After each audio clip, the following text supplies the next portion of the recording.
Hello, everyone, and welcome to another episode of the Crypto Entrepreneurs Podcast with your host, Charles. Enjoy.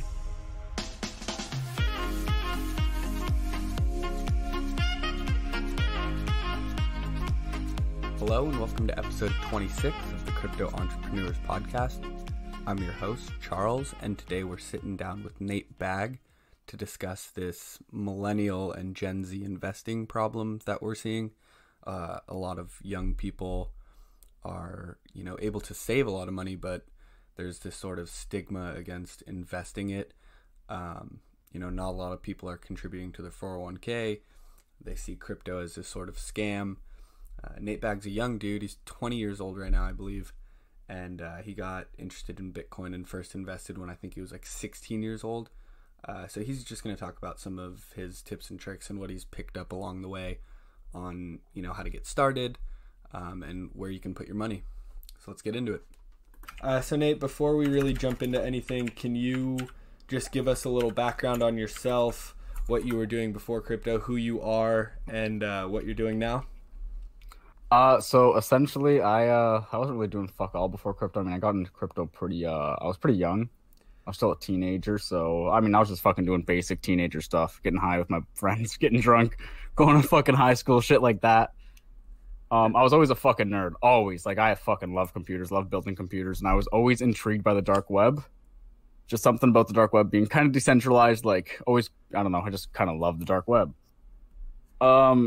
That kind of got me interested on Bitcoin, and me and my buddy were gonna buy one back in grade 8, but the price was like $800. No, it was like $500 US. So we're like, we're both broke fucking grade 8s. We can't even go splits on one Bitcoin. So we just like ignored it for a few months. And when I finally checked back up on the dark web, Bitcoin was like $250, and I was like glad I never got into Bitcoin. I was like, oh fucking thank God I didn't get into that. Like, I would have lost so much money. Blah blah blah. Right, as a high schooler, you'd probably think like, okay, I probably would have sold it watching it go from $800 to $200. Yeah, exactly. Like, if I fucking, or I would have just forgotten about it more than anything. Like, I would not have remembered where my Bitcoin was stored. I've been like, oh, I lost so much on it, I don't need it anymore. Right. But yeah, so I was kind of like happy I didn't buy it at that point, and I kind of forgot about Bitcoin for a long time after that until like it was around late 2015. I got a fucking shit memory when it comes to numbers. Great for messing around with stocks. But yeah, it was like sometime late 2015 or something along there. And I heard some dudes talking about it in an elevator. And I was like, I remember hearing about Bitcoin way back when. And like, I still had heard about it like from time to time, but like I never decided to actually check back on it. So I checked back on it, and now I like actually did research on what Bitcoin was. I was in like maybe grade 10 in this time, something around there, maybe grade 11, something like that. Yeah, so I kind of did a bit of research on it, and I was actually like, being the nerd I was now like, damn, like this shit's actually valuable. Like it actually has value to it. Like, it's not some random fucking 4chan / dark web internet currency thing. Like, it's actually useful.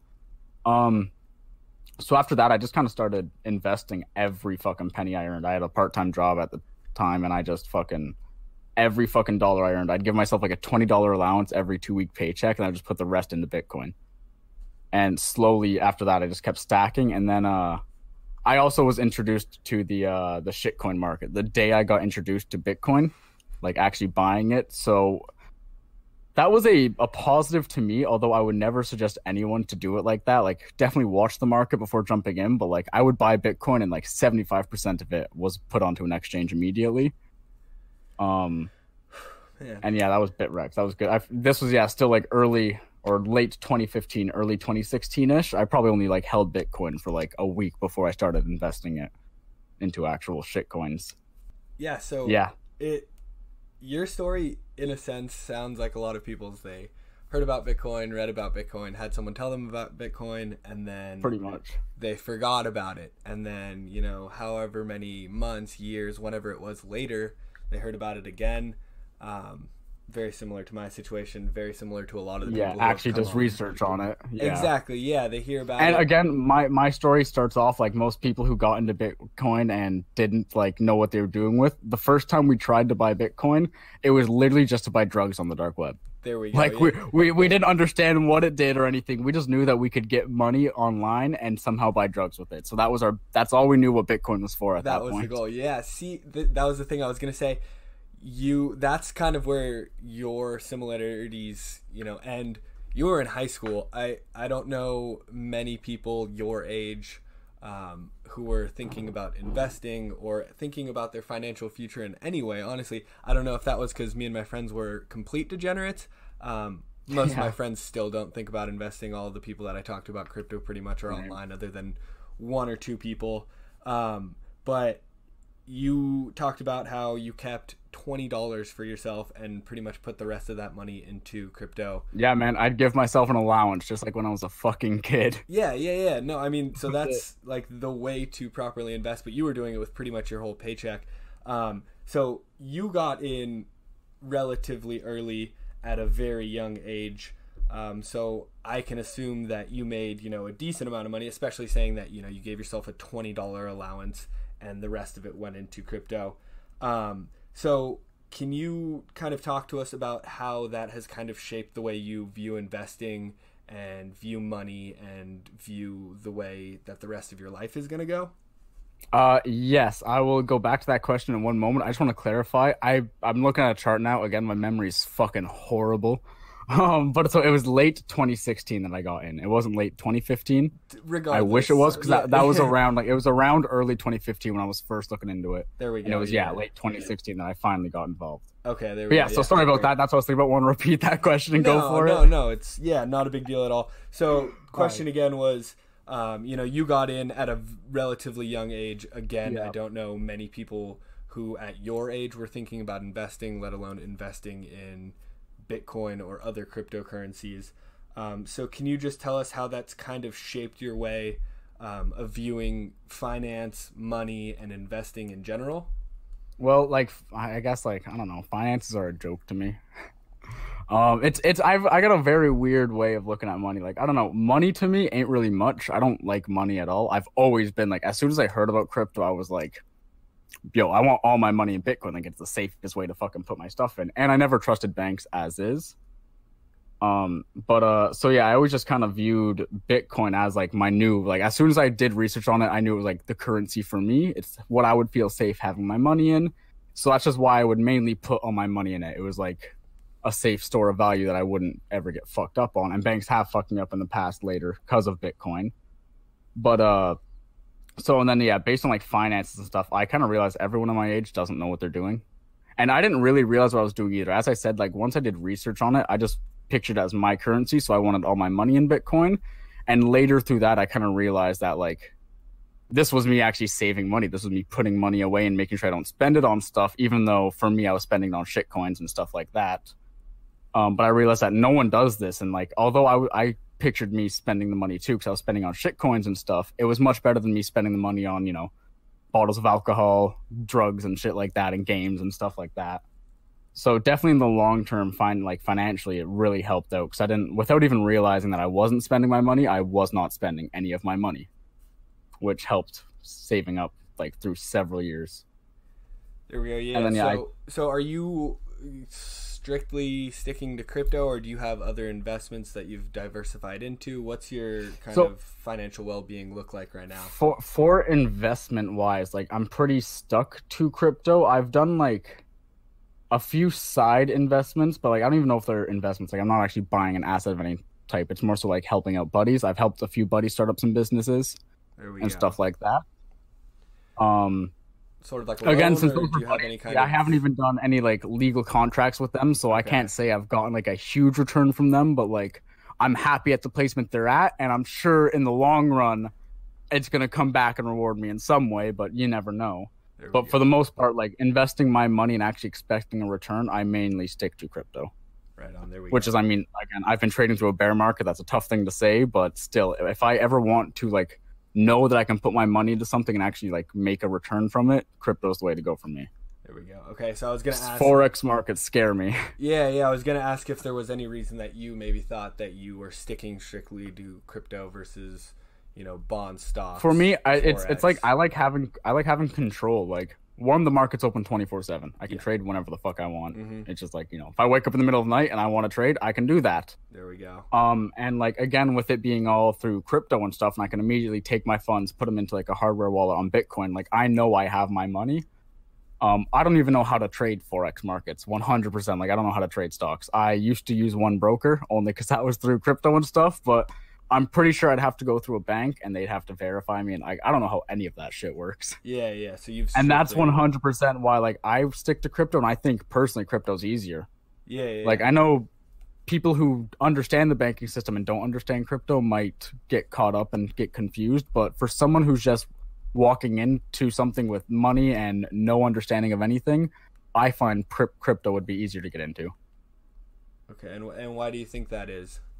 Mainly because like you control your own money and stuff. Okay, yeah. So just that lack of kind of security aspect. Yeah, no middleman. The whole point of crypto, I guess. Okay, I was gonna say lack of third party, but if you're trading on any kind of exchange, you have to trust that exchange isn't going. Yeah, that is true. And now again, that's where I would take all precautions of like just normal trading. Only trade with certain percentages of your like actual net worth and stuff. Take all those precautions, but I would still feel safer. I don't know about safer trading on a crypto exchange than like an actual person's, like a real exchange, I guess. Yeah. But like again, I don't know even how to go to. Like, if I wanted to trade on NateBag, I wouldn't fucking know how to do that. Yeah. Okay. So I assume going to a bank and stuff like that and getting someone to like verify that I can even trade and stuff like that. You set up some sort of brokerage account. Exactly. Almost similar to any kind of crypto account. They have online brokerages that you can do it. Yeah. So it sounds like this was kind of just like the first place that you saw any realized gains, and you've kind of continued to stick with it because Definitely. There we go. Okay, so and one thing that where I stuck to crypto is, again, like I am like, again, I've always been a nerd, quite an introvert. I like staying in my room and stuff. The fact that I can do crypto without even having to leave my house once, and I can have it all set up in the night, pretty convenient. Extremely. Yeah. Even though crypto definitely at times can be inconvenient, there is definitely some convenience to it. 100%. I think the first exchange that I was, I set up my Coinbase account, I think it was middle of 2016. For a while, I just dollar cost averaged into Bitcoin and Ethereum. It was easy enough. And then when I did start to sign up for exchanges, for the most part, it was, either you do KYC or you find something like Binance where you can set up the account in 3 clicks and send money and you're trading in a day. Yep. So I totally see where you're coming from on the ease of it.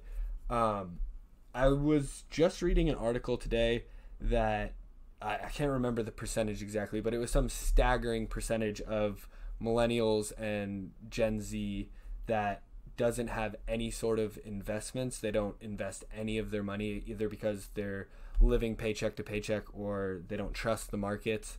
As someone who at a very young age invested a decent amount of their income, can you give the listeners who are also at a young age now some tips on how they can get started on investing, some of the stigmas that maybe you need to get beyond starting investing? As you met, like, most people my age, like, okay, just to clarify, I am only 20 years old in case anyone's wondering. Sorry, I forgot to mention that. I know you're 20, just in case, I kind of forgot to bring that up as well. No, I mean, you mentioned high school. You mentioned high school was 2015. They still know I'm young, but so most people my age still do not invest anything. They don't even know what investing means. Even through they're not even trying to afford houses or anything. Generally, it's just they afford schooling, they rent a house. That's just what they're doing right now. That's pretty much it. Yeah. But even for the people who aren't doing that, they still don't want to invest because, as you said, like most people don't trust the market. Yeah. When I tell people I invest, they're kind of like, "Oh, wow, that's crazy." And when I tell them I invest in like cryptos, they're like,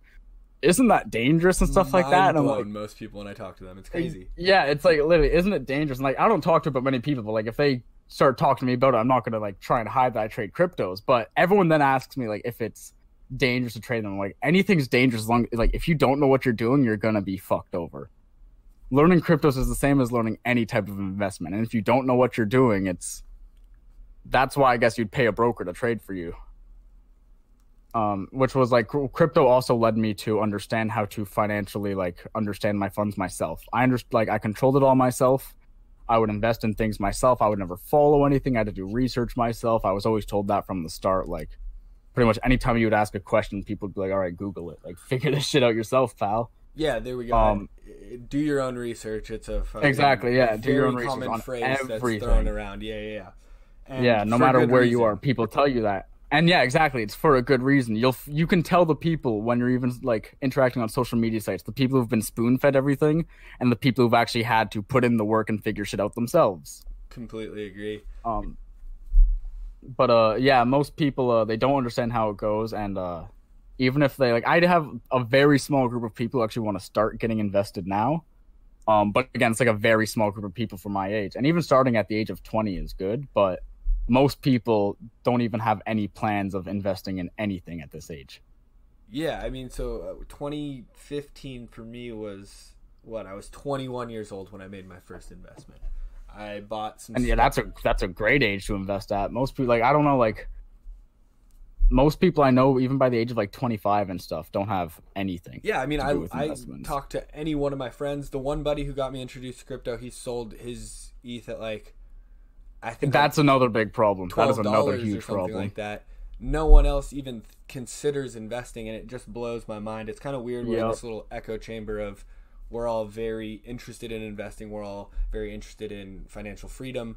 But outside of that bubble, I don't find many people my age and your age that are looking into it. Nope. But you I mean, like, sorry, go ahead. You know, it's definitely weird because a lot of people don't worry about finances anyways, and they don't even worry about like the depth of finance and like what comes into it and like what their bank's doing, whether they'd be safer putting money into a bank or crypto or whatnot. Like, they don't care about how much money they have, let alone what their money's in.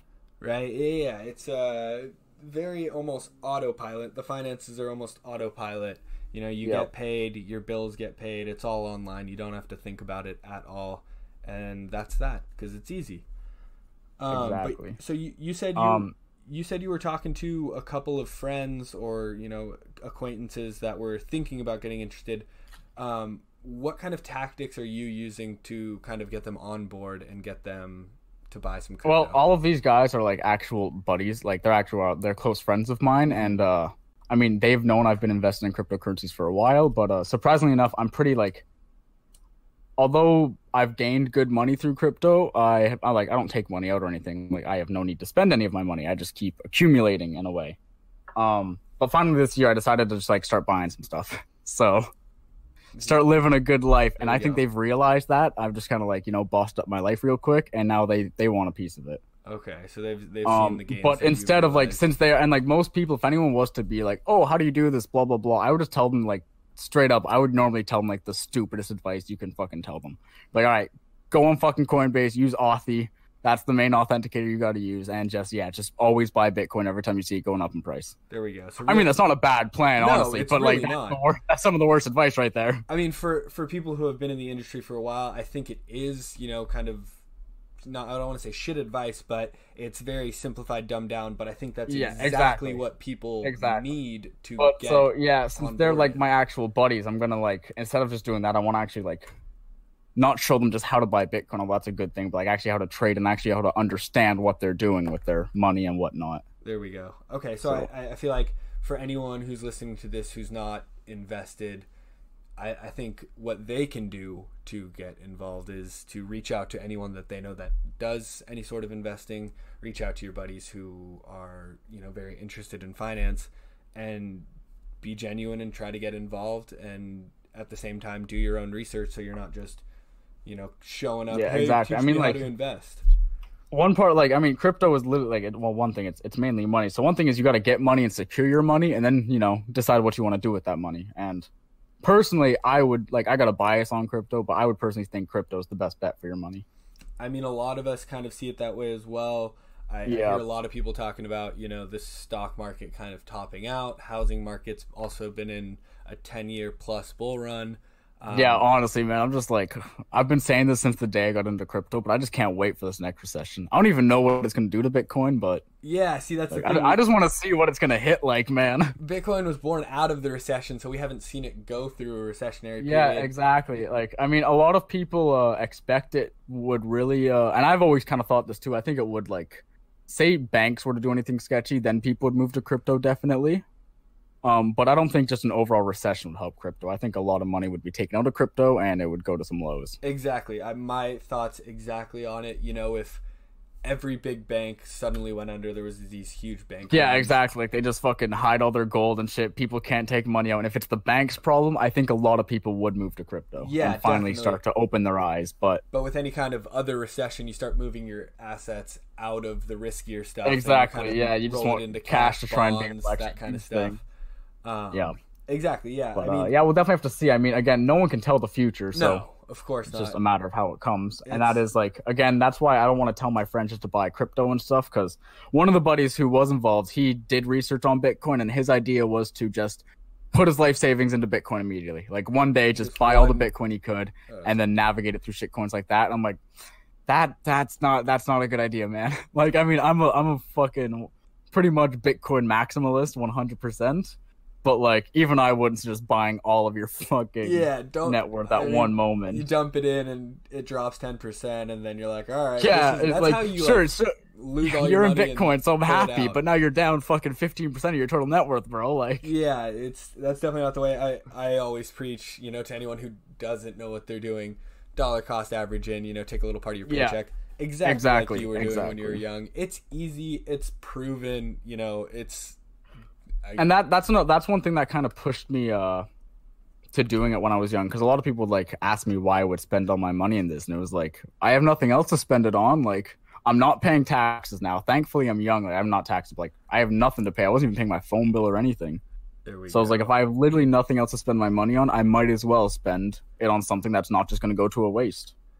Yeah, right on. I really, you know, just touching back on that, I really like the whole. People say when you're investing in yourself, you pay yourself first, and then you pay your expenses after that.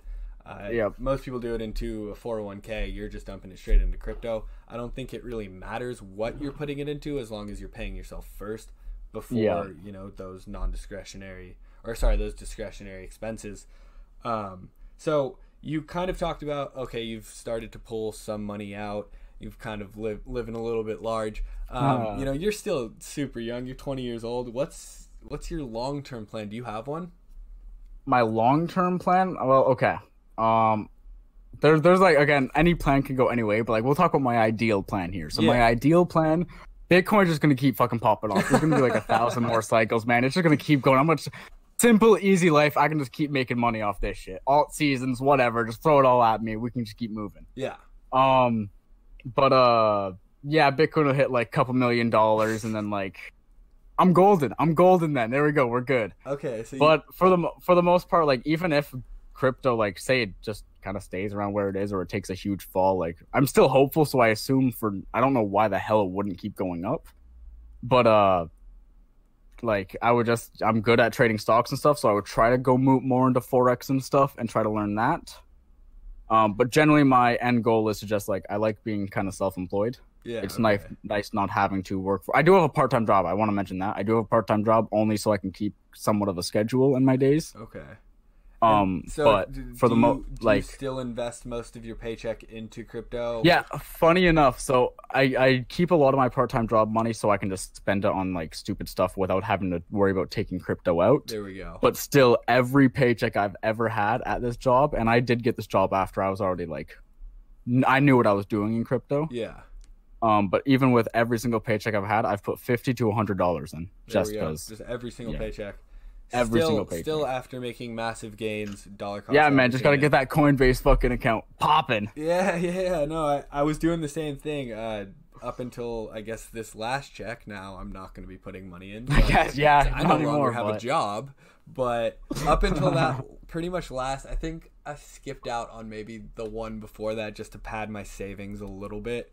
But before it happens every now and then, enjoy yourself. Yeah, I was really beefing it up. It was, at first a couple $100, then it was, half my check.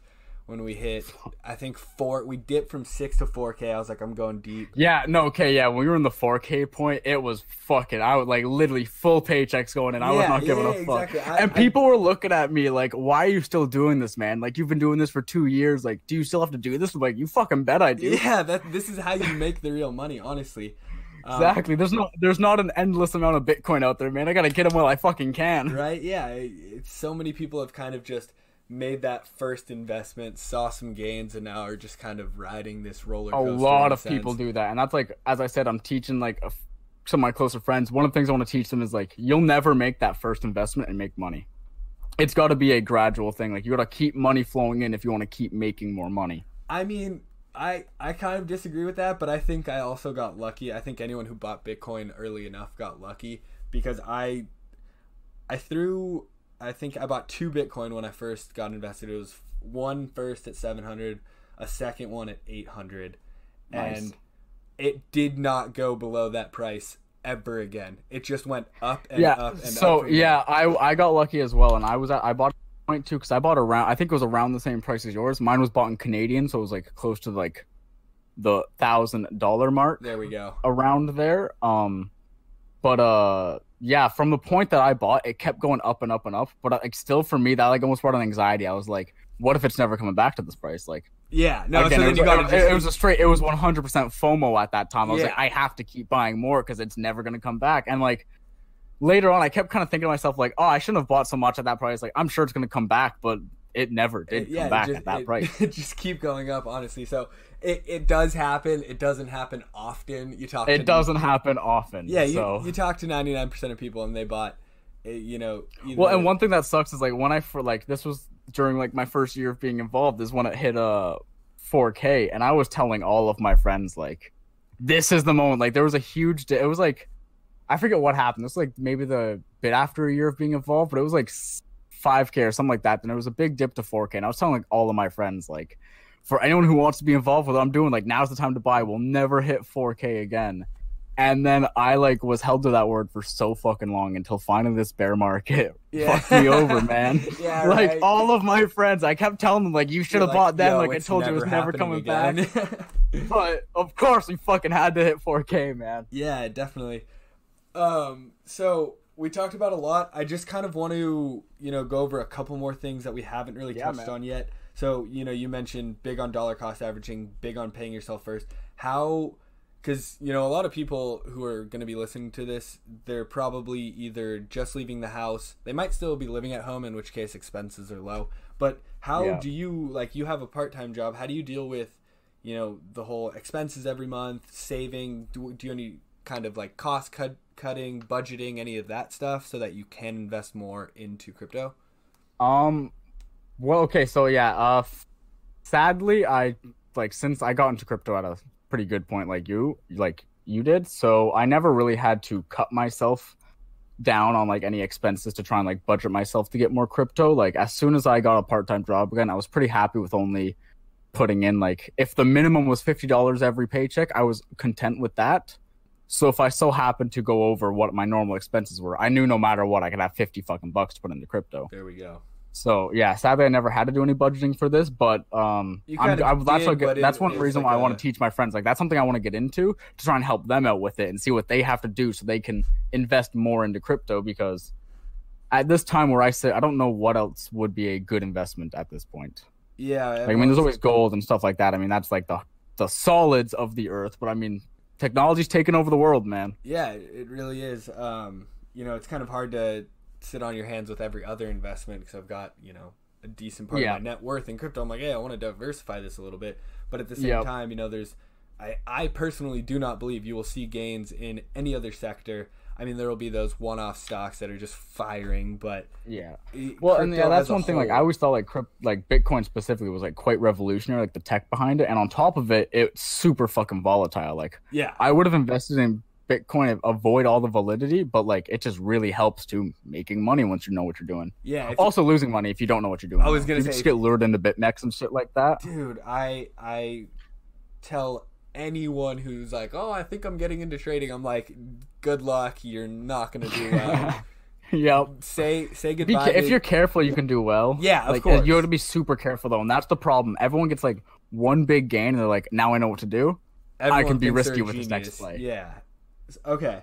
So kind of on the same page there. I do very minimal low leverage trading. If I do trade, I'm more of a find solid investments, buy low caps, and kind of hold out for a little bit. But everyone's got their thing. I'm not gonna knock it or say that one's better than the other. But okay, so you've given us some tips on how people can, budget and get into crypto. You've kind of talked about your life plans. Yep. You've dropped, so many different pieces of advice, but can you just give us, as someone who's very young, who's just starting off life, probably younger than most of the people that are listening, it might be hard, but can you give them just one piece of life advice that you've picked up through this journey? So yeah, I think the so far best thing that's helped me, and another thing that like if anyone wants like one quick tip of advice for like financial stuff anyways, I just tell them like give yourself a I can't even remember what give yourself an allowance. That's it. There we go. Like luckily enough it was easy for me because I was young. I had no like actual fees to have to pay in my life. But if you just give yourself an allowance of you can only spend this much every week and make it a low amount, because really you don't need to like there's nothing you need to buy for the most part. Right. You need the basics like food, water, and shit to live. But on the most day-to-day basis, we just buy pointless ass shit. We live in a very materialistic society. Yeah, exactly. So if you just give yourself like a minimal amount of allowance, you'll realize how much you can save on a monthly basis. It's insane. Yeah. Okay. So again, going kind of back to that, pay yourself first. I don't know if you've read the book Richest Man in Babylon. It's, I don't think I have, but I'm writing down right fucking now. So it's like pretty, low tier, low quality investment advice.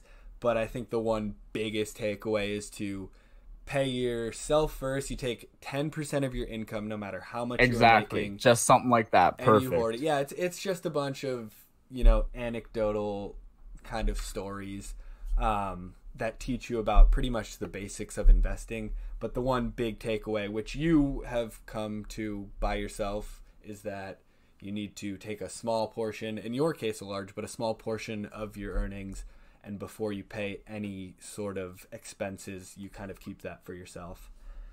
Exactly, and then that's all you keep for yourself. That's all you need, man. Yeah. So that's financial advice. You got any life advice for us? I would love to hear, life advice. How to live life stop from giving a fucks, 20-year-old. man. You don't need to give a fuck about anything. There we go. Especially on the internet. Okay, give a few fucks in life, but especially on the internet, no fucks. No fucks, man. I appreciate that. I feel like as a 20-year-old, I was so concerned with what everyone else thinks of me, and as I've grown older, I'm 25, so I'm not that old.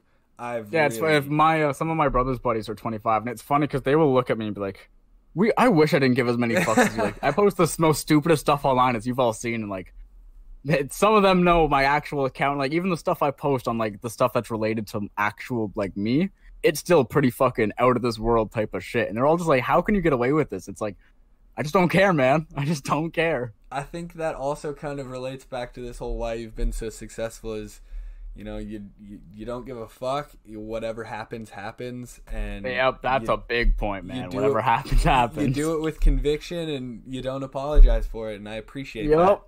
Exactly. You know what's up. Right on, brother. All right, so I've pretty much got everything. I really appreciate you sitting down and talking to us. Everyone I've spoken to is a little bit older. They've built businesses. It's really good to get that kind of young perspective. And again, man, I really appreciate you coming on. All right, guys, that wraps up another episode. And I just want to take a quick second to ask you a huge favor. If you found anything in the episode helpful, or it's been inspiring to you in any way, I just ask that you share it with your friends, family, anyone you know on social media, and hopefully we can help them out as well. Have a good one.